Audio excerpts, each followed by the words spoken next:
हम आए हैं यूपी पुलिस कांस्टेबल का पेपर की स्ट्रेटजी देने, मतलब पेपर कैसे सॉल्व करें, टाइम टेक इन के लिए, टाइम बचाने के लिए कैसे सॉल्व किया जाता है। देखो सबसे पहले हमारे पास ऐसा पेपर आएगा तुम्हारे लिए, उत्तर प्रदेश पुलिस कांस्टेबल। ठीक है, सेम टू सेम पेपर होगा। इसमें हमारे कितने क्वेश्चन होंगे? 150 प्रश्न होते हैं। एक क्वेश्चन कितने नंबर का होता है? 2 नंबर का। 2 नंबर का एक प्रश्न होगा, 150 क्वेश्चन, टोटल नंबर कितने हो गए? 300 नंबर का। समय हमारे पास 2 घंटे। 2 घंटे के अंदर हमें OMR शीट भी भरनी है।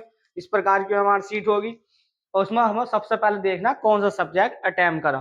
तो उसके लिए हमारे पास हमारा लॉजिक ट्रिक अपनाइए और सबसे पेपर आसान बनाइए। जैसे सबसे पहले हम देखते हैं हिंदी। तो हिंदी में हम जितने भी टाइम बचा सकते हैं बचा सकते हैं। मतलब हमने लिया हिंदी लेते हैं सबसे पहले। हिंदी में सबसे कम समय लगेगा हमारा, जो याद हमें उस क्वेश्चन को लगाना है और चलना है। फिर उसके बाद लेते हैं हम जीके। किसे लेंगे? जीके को। तो जीके में जो भी हम आसान क्वेश्चन हमारे याद है तो हमें लगाना, कोई भी तुक्केबाजी नहीं करनी है। उसके बाद थर्ड नंबर पाना हमें रीजनिंग पर।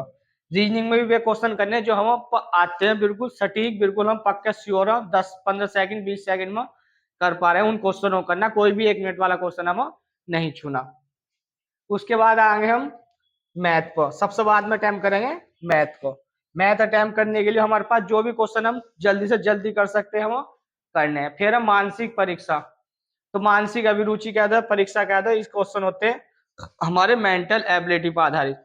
हम कितने क्वेश्चनों को कितनी जल्दी से पढ़कर आंसर दे पा रहे हैं। उसके बाद जैसे जैसे हमारा प्रश्न पूरा एक बार अटेम्प्ट हो जाए, क्वेश्चन पेपर जितने भी आसान क्वेश्चन थे हमने कर दिए, जैसे लगभग 90 प्लस पहुंच गए। उसके बाद हमें देखना हमारे पास टाइम बच रहा 10 मिनट 20 मिनट, उसी हिसाब से हम अपने रीजनिंग के क्वेश्चन देखने। उसके बाद जो हम बिल्कुल श्योर थे, टाइम लेते थे परंतु हम कर सकते थे, उन्हें सोल्व करने के लिए हम सबसे पहले क्या करेंगे? मैं रीजनिंग के क्वेश्चन करेंगे। उसके बाद जो मैथ का 1-2 क्वेश्चन बच गया वो करेंगे। अगर फिर भी टाइम बचता तो उसके बाद जो सबसे बड़े पैसेज आते हैं 5-5 मिनट वाले उन्हें करेंगे।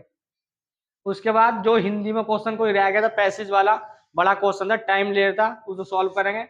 इसी के बाद हिंदी करेंगे। ठीक है, समय हमारे पास 2 घंटे।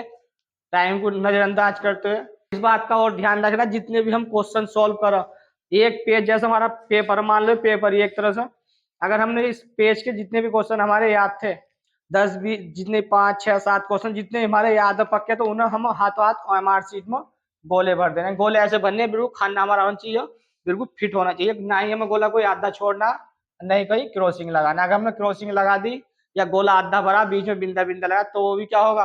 गलत होगा। ठीक है, उसके बाद जितने भी क्वेश्चनों का टाइम करते चले जाएंगे। सबसे पहले क्या हल करना? हिंदी, उसके बाद जीके, उसके बाद रीजनिंग, सबसे बाद में मैथ। अब ये क्वेश्चन करने शुरू में जिससे हम आसानी से टाइम बचा कर सकते, 15-20-30 सेकंड तक हम कर सकते हैं। सबसे पहले क्वेश्चन सोल्व करेंगे, उसके बाद जो 30-40 या 45 1 मिनट तक का टाइम लेते हैं, उसी के बाद पेपर टाइम हो जाएगा तुम्हारा और सिलेक्शन होगा तुम्हारा। जय हिंद।